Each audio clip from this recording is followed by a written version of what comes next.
Everyone needs a little hero. Chapter 1. Rings and Memories. The apartment complex wasn't the newest and had few features that could be identified as the latest and greatest. Sometimes there were problems with the water, and sometimes the lights flickered at odd times of the day and night. Every so often, things would go missing or just get misplaced.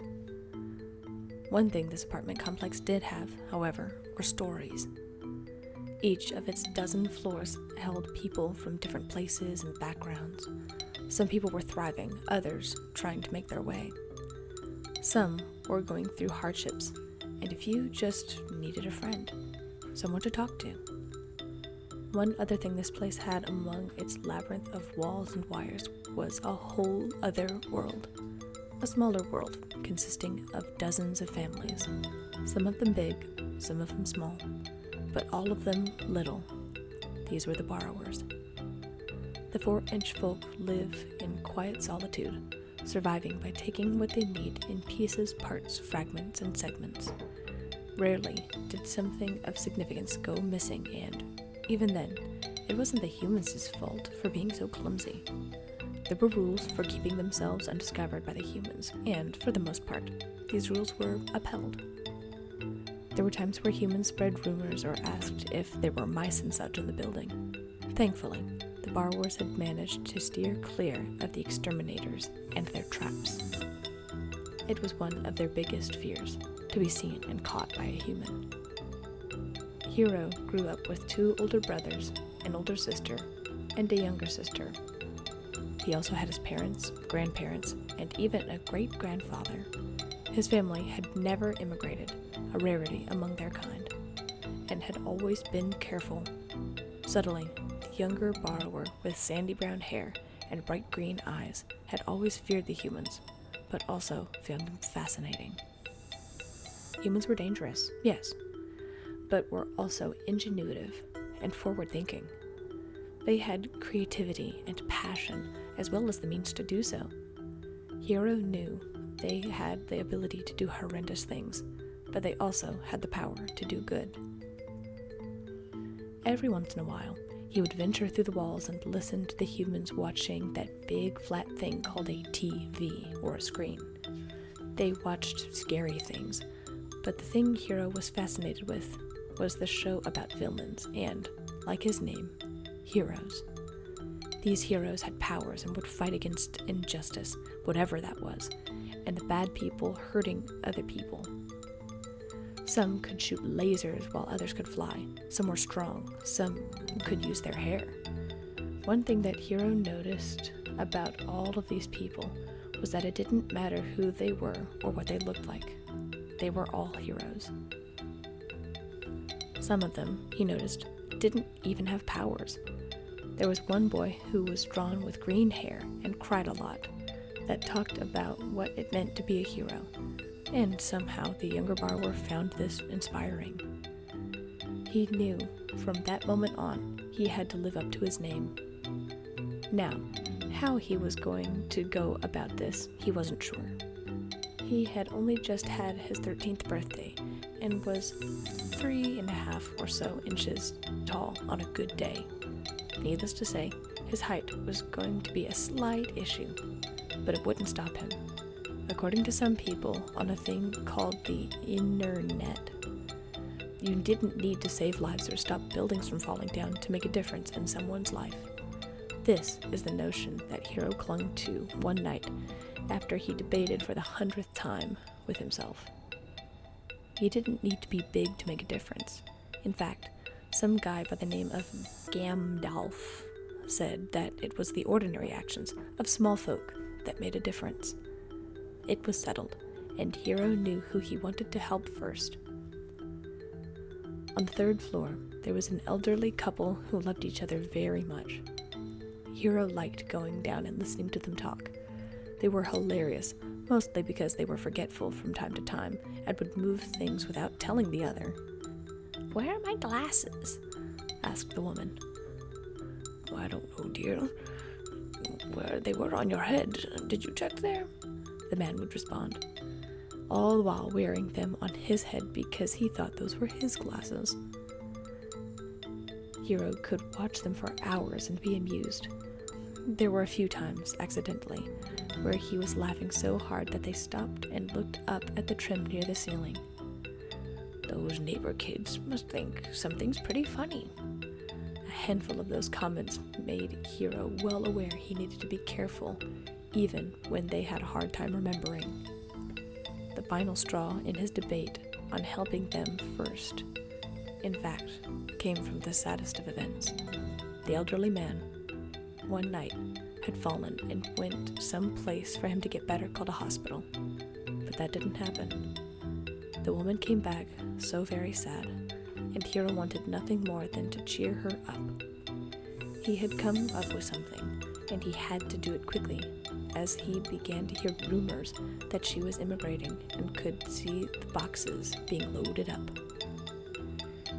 It was just after dinner, and his siblings were out borrowing, except for his younger sister, Winnie, who was far too young to go borrowing, being only 6. Hiro stood in his room with all of his necessary supplies laid on his bed. He had a fishing hook, a safety pin, 1 Band-Aid, a pin, battery lamp with a new borrowed bulb, a piece of razor, and a strong line which he had checked a dozen times.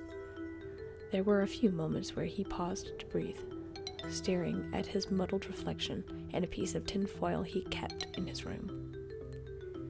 Heroes usually have some kind of outfit or cape. Do I need a cape? I don't know. Capes get in the way. What about a mask? No, that won't work. It might get in my eyes. This is fine for now. Hiro puffed out his chest, grabbed his backpack of supplies, and headed out through the walls. He made sure to wave to his grandparents as he ran past their hallway. His little legs carried him at a steady pace past the pipes to the wires he had to lay on to cross from one wall joist to the next. The drop was at least a floor and would certainly be a problem if he were to slip, but the wires were coated with rubber and were nice and thick. Hiro had also learned the pro tip from his oldest brother, Atlas, of hooking the safety pin from his backpack onto the line. Since it was strapped to him, it added an extra safety measure. Hiro slowed his jog to a brisk walk as everything began setting in for him. Was he ready for something like this? He was only 13 after all. He had been borrowing on his own, but this would be different in that now he was going to purposefully move something for the human to notice and become curious about. Hiro cupped his palms and smacked his face lightly to snap himself out of it. It wasn't like he was going to be seen or anything. Plus, the elderly woman was forgetful. Even if he were seen, she would most likely forget. Right? The labyrinth of walls passed by quicker than he expected. Before the young borrower knew it, he was standing above one of the ceiling fan tiles that they used to observe. He could already hear the daughter and the older lady talking. "Mom, what are you looking for?" asked the daughter. "Well, I'm sure I saw it in here somewhere," the older woman replied. "Dad's ring?" prompted the daughter. "Mom, you looked there already. It's been lost for years." "Pish posh, I remember seeing it just the other day," the mother responded as she continued to rummage through the next box. She started tearing the tape off of another when the daughter intervened. "Here, Mom, why didn't you check this box?" she suggested. But the mother shook her head. "No, I distinctly remember seeing it by the couch. These boxes must be on top of it." Hiro listened for a few more minutes, saddened by the encounter. Now knew what he had to do. He was going to find that ring. He pulled himself from the ceiling tile, ensuring it was secure, before heading for the nearest wall that could take him to the ground, which was not a far walk. The path to and from this apartment was used well, so it had a permanent line anchored to it. The sheer drop down was enough to make his knees weaken and his head spin with vertigo. Heights weren't always an issue, but that little bit of nervousness was something Hiro took as a good sign. If he weren't nervous, he might miss checking something before climbing the line. There was darkness below, where there was usually light. Must be a bad bulb. He wrapped his hands around the line, checking his footing, and descended the line knot after knot. It took some time, but he finally reached the ground by the floorboards. The walls absorbed the light of his hip lamp. Small dust particles drifted around in the air, lingering as the footsteps above knocked them loose. The Christmas lights, which usually illuminated most of the main hallways they traversed, were still hanging on the walls on top of the thumbtacks. Something about the air didn't set right with Hero. There was an eerie stillness under the floorboards of the older woman's apartment. Hero felt himself freezing. There was a nervousness in his chest. His heart was beating so incredibly fast now. When did that happen? The determined boy couldn't let these things bother him now. He puffed out his chest with a deep inhale and stepped further into the darkness. The joists towered above him at a whole 7 inches and effectively had him surrounded on his left and right. Hero began walking up and down the floor joists, starting where he was at the entrance and working his way to the sitting area. Hero knew where the old woman's couch was in the apartment, and he also knew there were several wide floorboards and some holes the other borrowers had left in case they needed to make a hasty exit.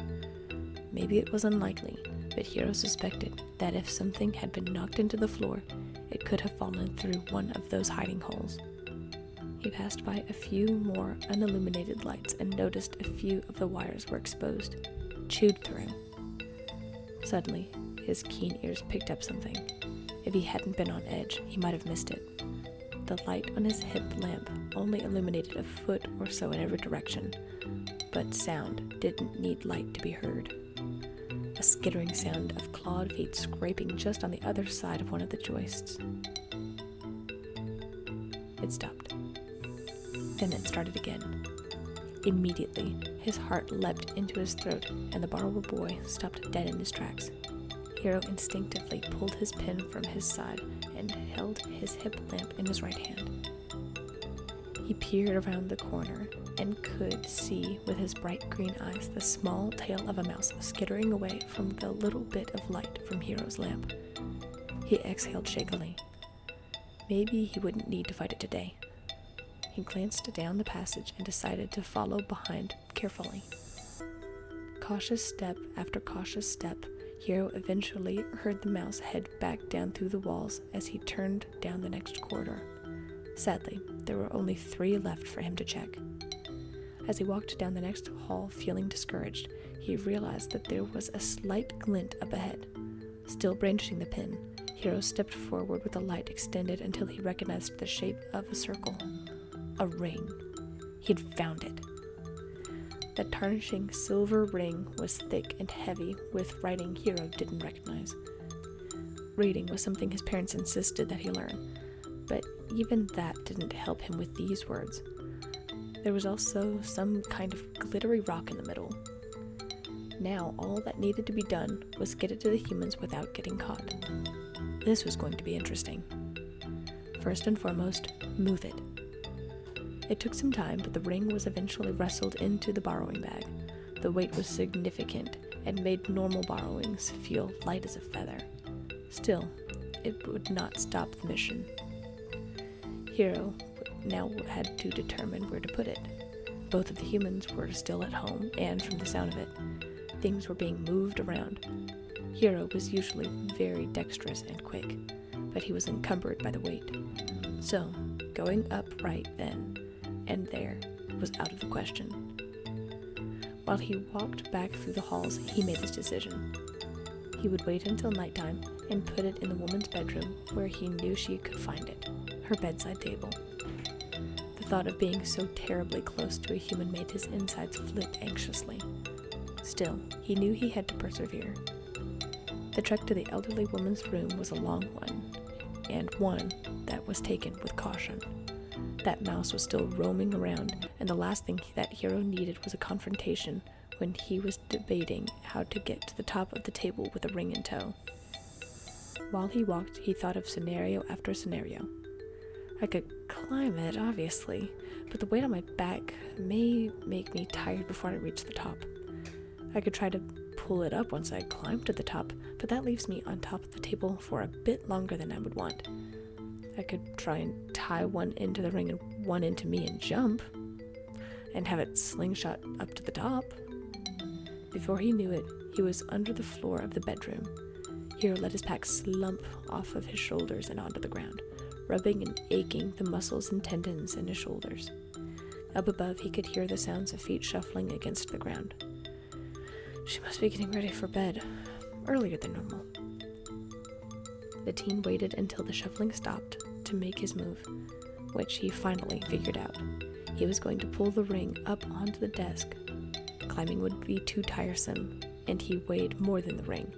Even if his shoulders argued otherwise, climbing would be too tiresome, and he weighed more than the ring. Even if his shoulders argued otherwise, and he could control the descent. The pack was on his shoulders again, and he was on his way. Up through the opening in the baseboard under the bed, Hero tread lightly up to the immense bedside table, extinguishing his light before arriving. His keen ears picked up on the light sound of breathing just above him. Perfect. Completely quiet. He tied the line onto his bag before removing his hook. Paused for a breath. Aim. Swing. Swing. Hero let the hook fly from his hands and heard the hook sink in with a firm knock. Perfect. He shimmied up the rope in no time, glancing over to see the sleeping woman barely 2 feet from him. A shiver ran down his spine. It was completely involuntary, and it was only then that Hero realized this was the closest he had ever been to a human before. Everything about them was so much bigger than him. Their faces, those eyes. It made his head and insides flip and swirl at the very notion of their hands. Don't think about that now. You need to get the ring back on the table. He began pulling his bag up the line. It tapped the table a few times on its ascent, which made him freeze and watch. Not a single stir. It wasn't until Hero had pulled up the bag and began pulling out the ring that he heard the older woman stir, shifting under the sheets that could easily smother him. His heart rate spiked, forcing him to swallow dryly as he finished pulling the ring free from the satchel. The ring was right there in view next to the clock and the lamp. It wouldn't be hard to find. Hero had almost reached his line when he heard something. What is... The voice of the elderly woman, still saturated with a groggy tiredness. Hero's breath hitched in his throat, every impulse shrieked. He almost threw himself off of the table when he saw a hand beginning to emerge from beneath the quilts and covers.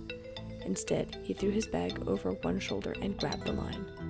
The rope burned his fingers and palms, and he landed on the ground with a definite thud just as the light came on. There was no time. He backpedaled as fast as he could from the line, regretting using his best hook. He was halfway to the hidden entrance when he heard her speak again. "Oh, my Stuart's ring." Hero stopped in his tracks. Stuart? Was that his name? The older man? "Oh, thank you, little sprite." Hero's breath stopped completely. Was she able to see anything? Would she look? All he knew was he heard the clattering of his hook to the ground, a sniffly sob, and then the lights turned out again. It was a risk, but Hero needed his hook. He quickly darted back and retrieved the hook. However, just before he left, he uttered the smallest, "You're welcome," before darting back into the cover of the walls. Mission success. Maybe he was seen. Maybe the old woman believed in such things. He didn't know. What was certain was he had made someone's day a little better, and that's all that really mattered to him.